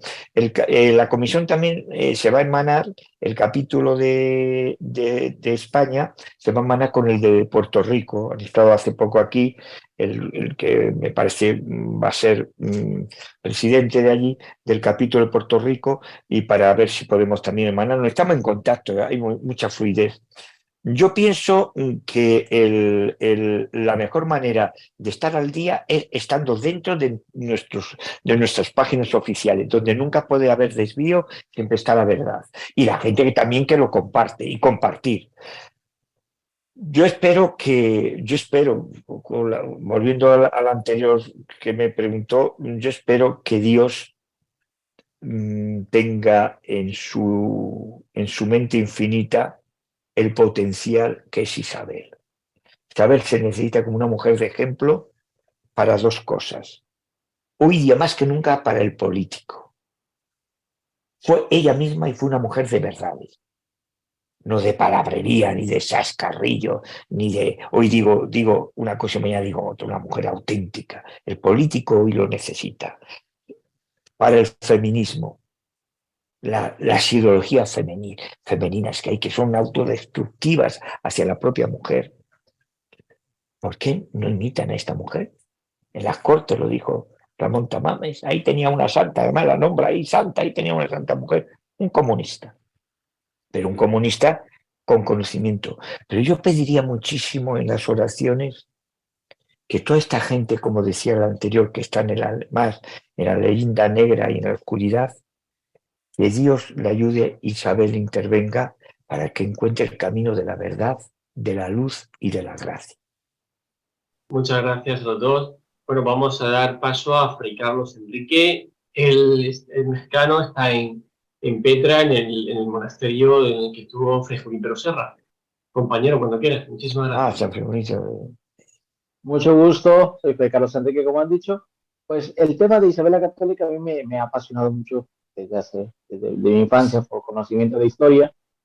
Y sí veo, por ejemplo, a mí me preocupa, por ejemplo, al percibir que la sociedad, y desde que llegué hace 4 años a esta parte de España, es con un sentimiento de culpabilidad por la historia pasada, y siento que es muy difícil, por ejemplo, mencionar o expresar estas realidades con la figura de Junípero Serra, con la figura de Hernán Cortés, de Cristóbal Colón, toda la historia de esos personajes. Mencionarlo aquí, siempre me preguntan, por ejemplo, y tú siendo mexicano, ¿por qué los defiendes? ¿O por qué no los condenas? Entonces siento que esa es una de los puntos difíciles en la promoción, por ejemplo, de la figura de Isabel la Católica, porque veo y percibo este sentimiento de culpabilidad o de rechazo a las figuras históricas por toda esta situación de leyenda negra, pero también por una falta muy profunda de un deseo de conocer. Y bueno, a mí me gustaría mucho, ya la pregunta que iba a hacer era precisamente cómo conseguir poder acercarme a lo que hay de ella, porque a mí me interesa mucho, es una figura que yo admiro y que yo considero efectivamente en el orden de la santidad. ¿Usted, de qué congregación es? Franciscanos de los menores. Ah, sí, de lo que amaba Isabel. Isabel amaba muchísimo a la orden bueno, y el Papa Francisco. Se ha puesto por San Francisco de Asís. Claro, es una orden que arrasó en su época con toda la gente joven, ¿eh? Como también San Benito, con Montecassino, fueron santos que marcaron. Yo diría una cosa.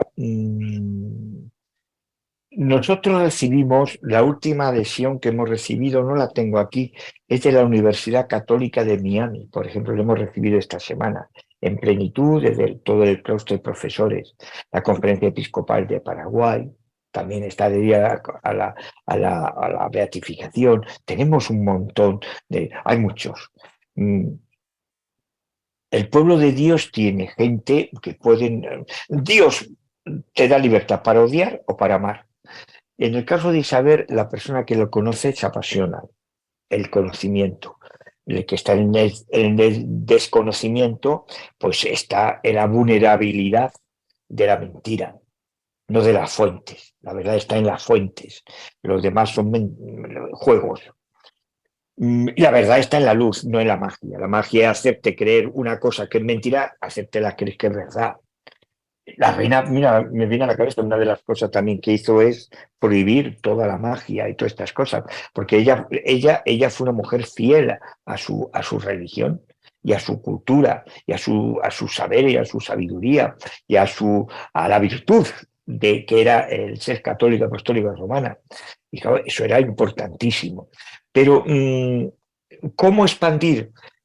Yo creo que la forma mejor de expandir la devoción de Isabel no es tampoco ir a la gran masa ni entrar en discutir, sino simplemente decir, la leyenda negra, por coger este tópico, en la última comisión, la comisión está formada por una serie de personas todas con unos niveles intelectuales muy grandes y muy formados, presidida por el obispo y como segunda persona estoy yo.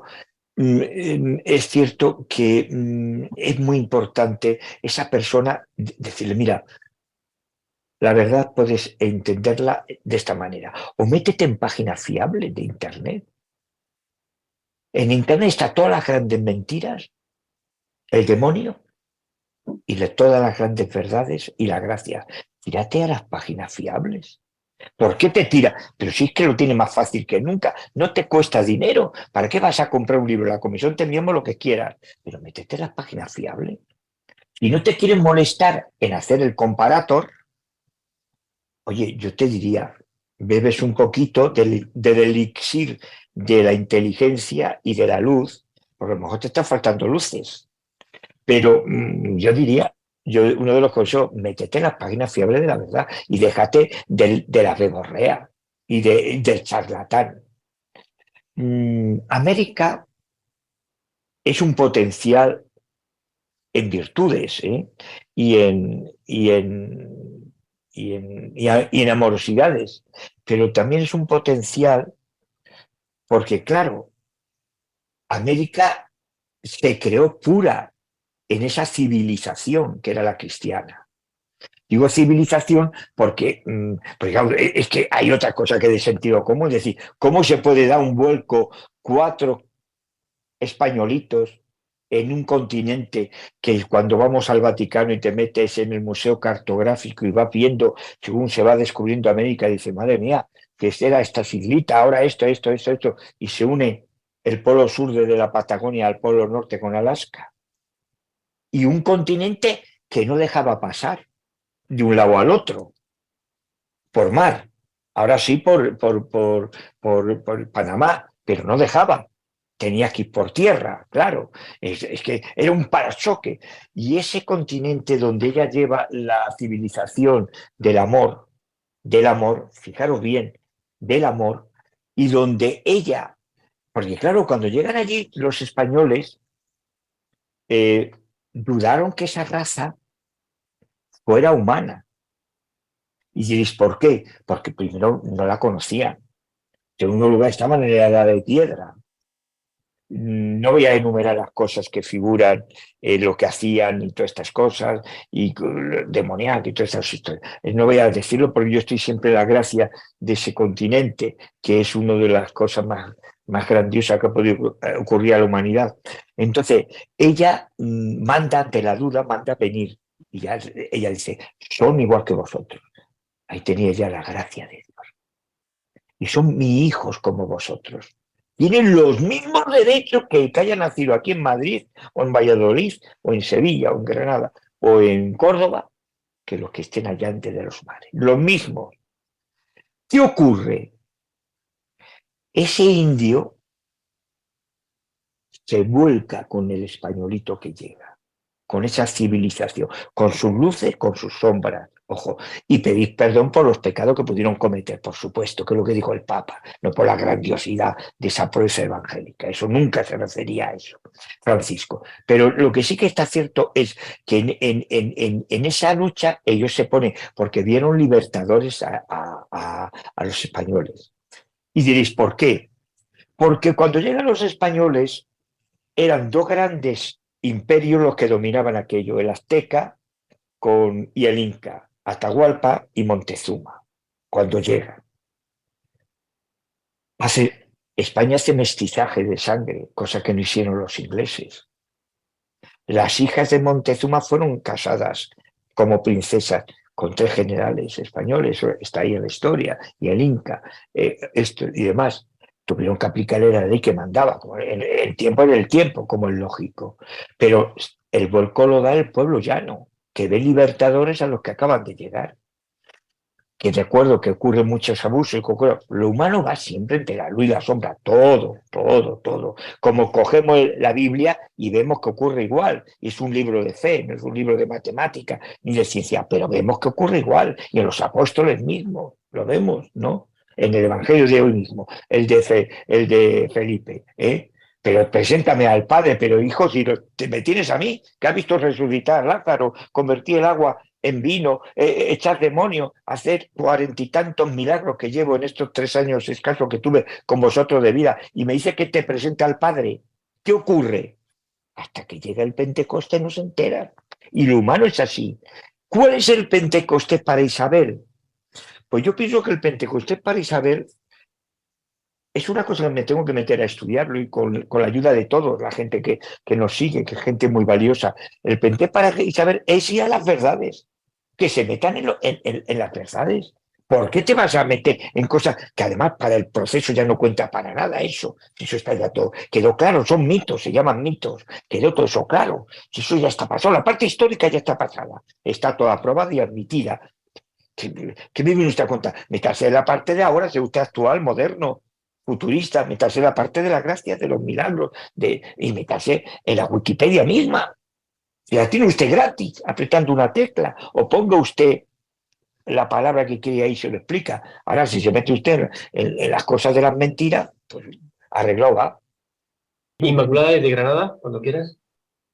Es una mitad pregunta, una mitad comentario, pero a mí me parece muy interesante. Bueno, retomando el tema de la leyenda negra, ¿no? Que bueno, que es siempre muy recurrente. Yo quiero comentar que, bueno, pues como Elvira Rocabarea, que le preguntaron una vez delante de mí, pero era en petit comité, que estábamos en un grupillo, y le dijeron, ¿y cómo se le ocurre a usted empezar a estudiar el tema de la leyenda negra y tal? Y dice, pues que la he sufrido en América, ¿no? Pues eso es lo que me pasó a mí. Lo que pasa es que las comparaciones son odiosas, todavía me queda mucho para ser Elvira Rocabarea, pero es un ídolo a seguir. Bueno, entonces yo estaba en una reunión en Bolivia, que yo creo que no te he comentado nunca esto, pero ya aprovecho y que me escuchen los demás también. Sí. O sea, yo estaba en un congreso en Bolivia de patrimonio inmaterial, que he estado en muchos, en Colombia, en Bolivia, en Perú, y entonces pues llega un austriaco, que yo es un país que adoro, pero bueno, pero que entra también dentro de la leyenda negra, y dice, es que no puedo entender por qué estuve ayer en las misiones jesuíticas, en las misiones de allí de Bolivia, en la zona de Mojos y San José de Mojos y tal. Y entonces estaban celebrando el Corpus Christi. Y había unos gigantes y cabezudos, pues esto te va a sonar a ti mucho, que eres granaíno, unos gigantes y cabezudos dándole a los niños indígenas con unas vejigas en la cabeza. Y es que eso no, porque es que ha llegado un momento en que como una cosa que se trajo de España, la iglesia, que la iglesia es muy maltratadora y tal, y como, qué racismo, darle con los niños con las vejigas en la cabeza.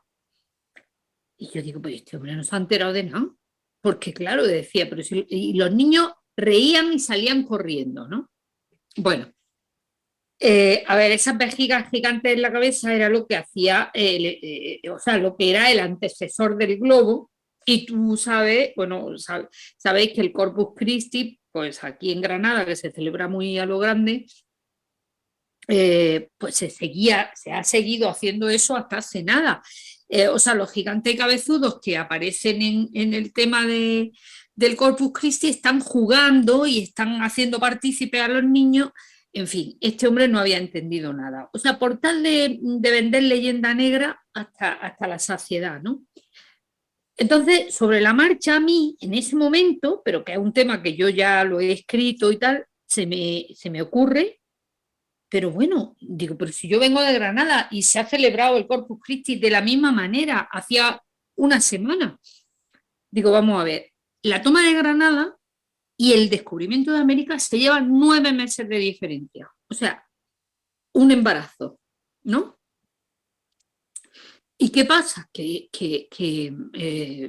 realmente, o sea, es que los granadinos, que es simplemente una región, o bueno, fue una región de España, o sea, la mitad de Andalucía con Murcia, es una cultura diferente, una lengua diferente, una manera de entender la vida diferente, una religión diferente, musulmana, hasta 1492, o sea, exactamente el mismo tiempo. ¿Y qué es lo que ha pasado? ¿Cuál es la diferencia para que nosotros hayamos integrado eso de una manera positiva? O sea, que no tenemos ningún problema en aceptar que, vamos, no todo lo contrario, sino que yo estoy orgullosísima de que llegara Isabel a mi tierra y me trajera el cristianismo y me trajera el evangelio y dijera, oye, mira, perdona, la mujer se pone aquí delante, como se ve en el cuadro de la toma, ahí con su pelo suelto, rubio, con su caballo blanco, a la vez que Fernando, diciéndole tanto monta tanto, pero no relegada a 10 pasos atrás como en el mundo musulmán, ¿no? Y me trae el castellano y me trae gloria bendita. Luego, ¿qué pasa? Pues que, o sea, me gusta, o sea, hemos integrado de alguna manera y absolutamente pues las palabras árabes, la comida árabe, la hemos integrado, pero no estamos haciendo un indigenismo, ¿no? Entre comillas, con eso, ¿no?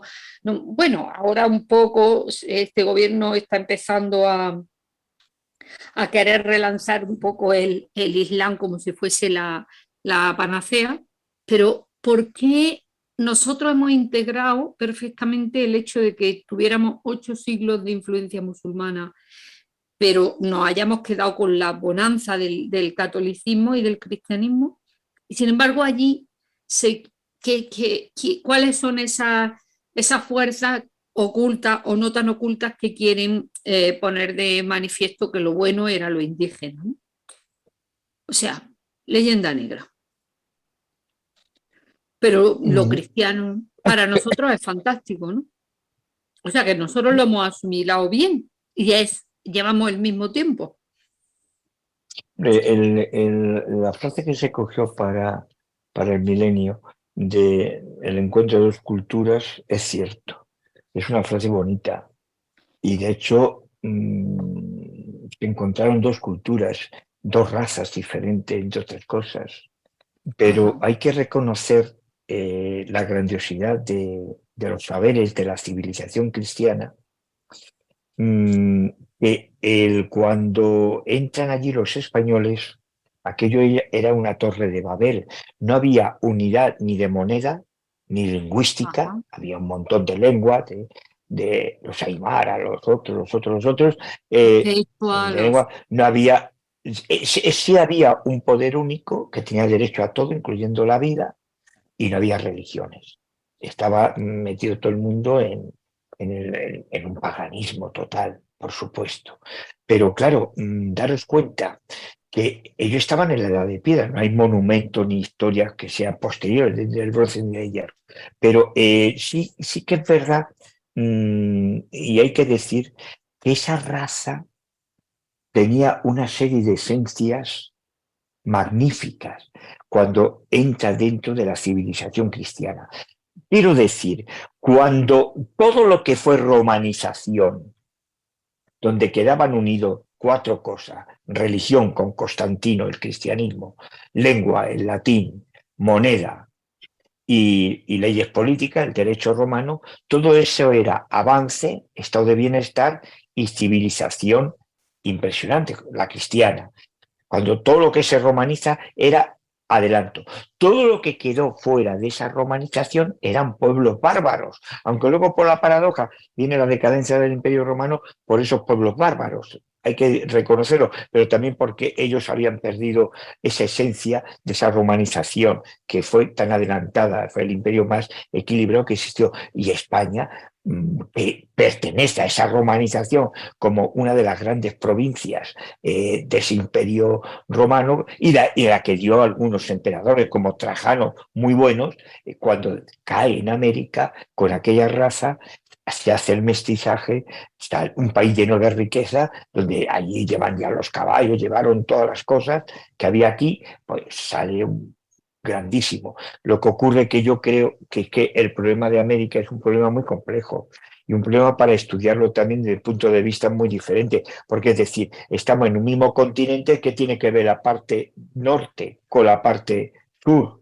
¿Y qué tienen que ver algunos países sueltos de América Central y no América Central con otros? O sea, es una cosa compleja, pero también hay que reconocer que la gente debe de tener, hablando y no distraernos de Isabel, debe de tener la inquietud y la voluntad de buscar y los saberes gratis, que es mejor que pagando, en páginas fiables que hoy día están al alcance de todo en los internetes o en libros que te puedes descargar, uno gratuito y otro pagando una cantidad muy pequeñita de dinero, lo puedes tener. Seguimos. Muchas gracias. Bueno, se va haciendo tarde, ya son las 11:30, llevamos 2 horas, así que agradecemos la brevedad. Bueno, Alejandro, de nuestro compañero de Quito, cuando quieras. Sí, vamos a hacer un poquito más breve, por mi lado también. Perfecto. Buenas tardes, padre. Les saludo desde acá, desde la ciudad de Quito. Muy buenas tardes, noche. Un honor y buenas noches. Mil disculpas. Simplemente brevísimo, padre. Yo he estado siempre analizando el Edicto de Granada. Le he estado analizando también a Fray Tomás de Torquemada y qué mismo pasó con la expulsión. Pero quisiera conocer su versión. Los reyes católicos en su momento, en este caso Fernando e Isabel, pudieron haber parado el edicto de expulsión, porque tengo entendido que mucha de la élite castellana de aquel momento no quería que se diese la expulsión. Entonces, claro, sí me gustaría conocer su criterio y algo más, saber si, claro, obviamente esto no sé si pueda provocar algo más allá de un debate intelectual, pero también saber si Fernando de Aragón tenía ascendencia judía. Muy amable, padre, y muchísimas gracias por su... ¿A qué se dedica usted? ¿Usted a qué se dedica? Yo soy profesor de historia. Muy bien, porque la pregunta es de un intelectual.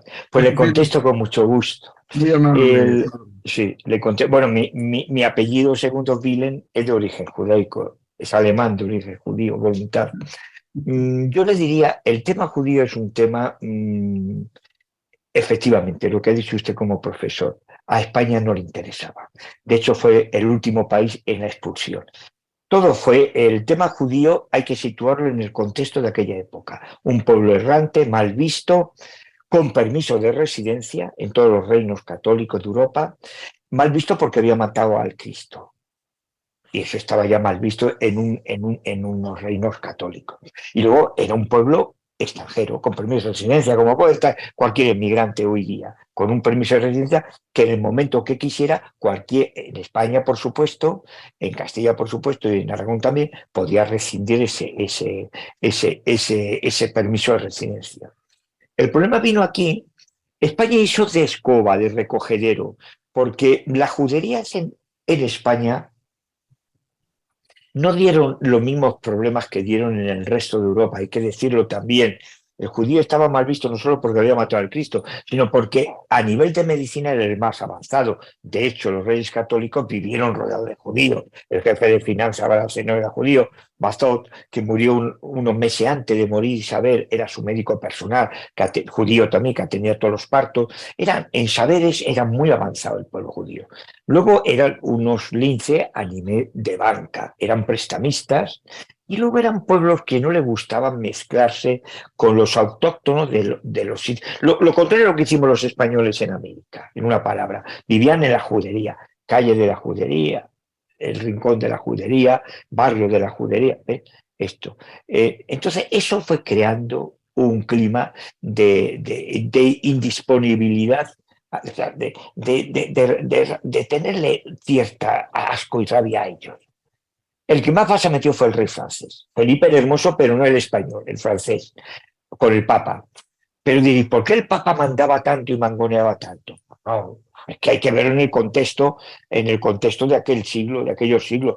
El Papa era elección por obra de Dios, como sigue diciendo, del Espíritu Santo, y hacer reyes cristianos católicos debían consultar cosas de importancia al Papa y también contar con su opinión, que era lo normal. Y ahora también se hace, ahora están mediando el Papa y el Patriarca de Moscú con los niños de Ucrania, que se han llevado allí como si fueran animales, y siempre ha mediado, la Iglesia siempre ha mediado. Y se ha llevado a veces, de ahí viene, en esa mediación le vienen también muchísimos martirios y mártires y santos, no lo olvidemos. El tema de los judíos en España no dio mucho problema. El judío español era muy autóctono, era sefardí, tenía su propia lengua, que era el ladino, que la siguen conservando, que es como un castellano antiguo.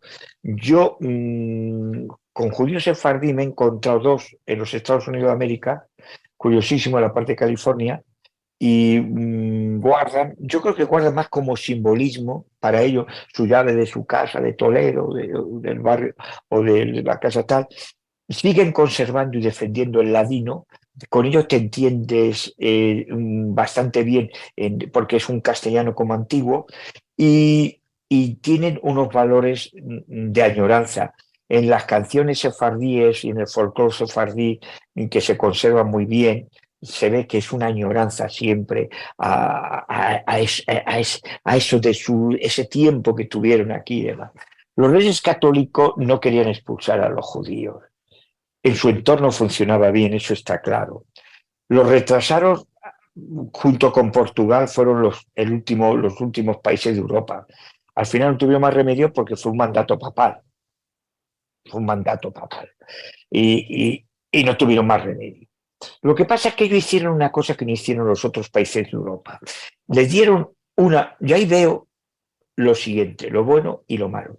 Dieron una opción de decir, el que se convierta se puede quedar aquí. No habían hecho ninguno de los países de Europa. Son una cosa típica de la corte de los reyes católicos, de Isabel y de Fernando, que vivían rodeados. Que lo pudieron hacer por dos sentidos. Uno, por el descalabro económico podíamos pensar, pero yo creo que no iban por lo fuerte, no era eso. Lo segundo es que no querían perder la sabiduría y la casta que se necesitaba en aquella época, en España. Hicieron mal. No puedes convertir a una persona ni haberla preparado antes, ni haberle dado años de catequesis. Mire usted,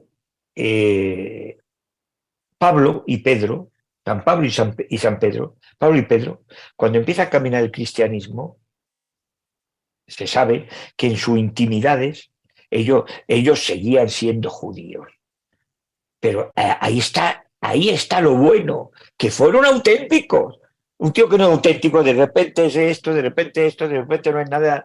Un tío que no es auténtico es veleta. Está siempre, un tío que es auténtico es brújula. Siempre mira al norte, nunca pierde el norte. Siempre es brújula, y hay que ser brújula, no veleta. Entonces, seguían ellos diciendo que todavía seguían siendo judíos auténticos en muchos conceptos. Y es normal, lo humano es así. ¿Cómo te va a quitar siglos y siglos de una civilización desde Abraham? Es imposible. Pero bueno, pero le podía ya la fuerza del cristianismo.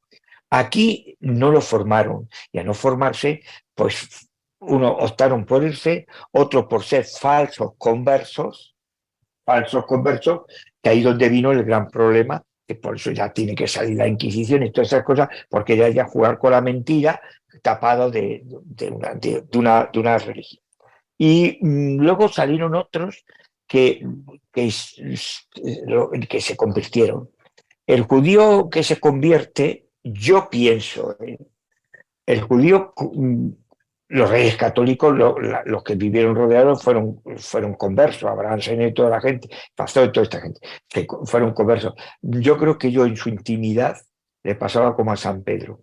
Seguían todavía teniendo su sangre judía, que eso es que nuestra religión es judío-cristiana, todos nacen dentro de judíos, ¿me comprende? Circuncidados y demás. Y entonces, eso es mi opinión. Sí es cierto también, y termino, de que el Papa forzó un poco más de la cuenta la expulsión y la aceleró, porque ya no solo por los problemas que venían de años atrás, de muchísimos años atrás, en los otros países también cristianos, católicos, sino también porque se vio también forzado mucho por el rey francés, que fue el que más caña metió al Papa y dijo, se acabó ya, y queda el pueblo. Pero fíjese usted, tiene que venir el año 1947 para que los Estados Unidos de América funden el Estado de Israel.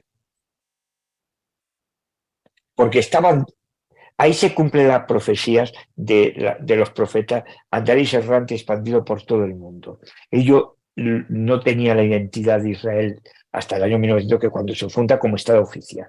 Y de ahí viene el problema de los que vivían allí, los palestinos que estaban allí antes, y dicen que estaban allí ellos, tal. Eso es un problema que mejor no entrar, no es el momento de analizarlo. Pero el pueblo judío hay que valorarle tres cosas en la corte de los reyes católicos. Primero, supieron funcionar bien con la corte castellana. Pues también muchas cosas de la historia nos venía también por la corona de Aragón. La corona de Aragón no tenía los valores que tenía la corona de Castilla, hay que reconocerlo. No tenía esos valores. Pero, en segundo lugar, la sabiduría que dieron. En medicina eran los número uno. En botánica, los número uno. A nivel de cumplir con la escritura, los número uno. Cumplían como nadie y conocían como nadie el Viejo Testamento. Y luego, a nivel de banquero, hombre, el ejemplo lo tenemos en Mateo, en San Mateo. Ahí tenemos un banquero convertido, recaudador de impuestos. ¿No? Ahí lo tenemos. Y estamos todos los días leyendo los evangelios de él, que son, por cierto, los más largos y los más grandes, ¿no? Luego, no hay que echarle pecados en el proceso de beatificación. El tema judío, lo digo y lo repito, no creó ningún problema. No creó ningún problema, porque estaba claro que pudieron pedirnos en el proceso de beatificación que ampliáramos cómo fueron las capitulaciones de Fernando e Isabel, que tampoco creo problema, pero que ampliáramos en investigación. Yo no digo que no. El tema judío nunca crearon problema, ni las leyes de la ciencia nunca crearon un problema. Es un proceso que no crearon un problema. En sí no hubo grandes problemas. Sí estudio, porque es un personaje lejano y un personaje grandioso. No es lo mismo beatificar a Isabel la Católica que a Conchita Barrechegure. Es que estamos hablando de personajes que traspasa el mundo, el universo. le he complacido. Me aclaro sobre todo porque sí, yo estoy al tanto, he estado analizando con mucho detenimiento, sobre todo después de la toma de Granada del 2 de enero de 1492, la judaización y judíos hispanizados, porque ahí tenemos, incluso tengo que, lo analizo muy bien a Baruch de Spinoza, que también es que es tomado Sí. por, o también a doña Gracia Nazí, o los judíos que llegaron, que se aliaron acá, bueno, porque se dieron un montón de cosas aquí en América Española, ¿no? Y bueno, pero me ha interesado el tema. Yo le recomendaría en la página nuestra Comisión Isabel la Católica de YouTube, Comisión Isabel la Católica, se suscribe y demás. Hay un vídeo que lo rodé, hay muchos vídeos que dirijo yo los rodajes y demás, pues me dediqué en tiempo de joven al cine. Se llama La Estrella, me parece que lleva, es que no recuerdo ahora, La Estrella de David, me parece que se llama, o algo así.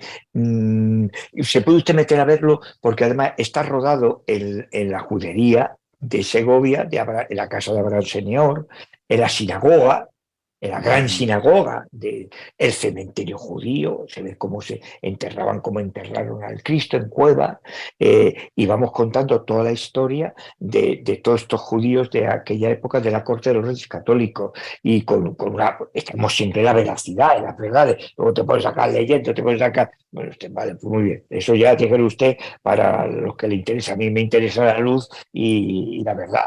Es un vídeo, además, es cortito. Muy amable, padre, en serio, y que nuestra amada reina ya llegue a los altares. Muchísimas gracias. Un abrazo muy fuerte y mi bendición. Muchísimas gracias, padre. Bueno, muchas gracias a los dos. Padre don José Luis Rubio, director de la Comisión Isabel la Católica. Esperamos que dentro de poco nos puedas dar esa gran noticia que estamos esperando todos, la de la beatificación. Y, por supuesto, muchísimas gracias por el trabajo continuo que estás haciendo para que esto sea una realidad más pronto que tarde. Muchas gracias. Buen descanso y buenos días, América, y buenas noches en Europa.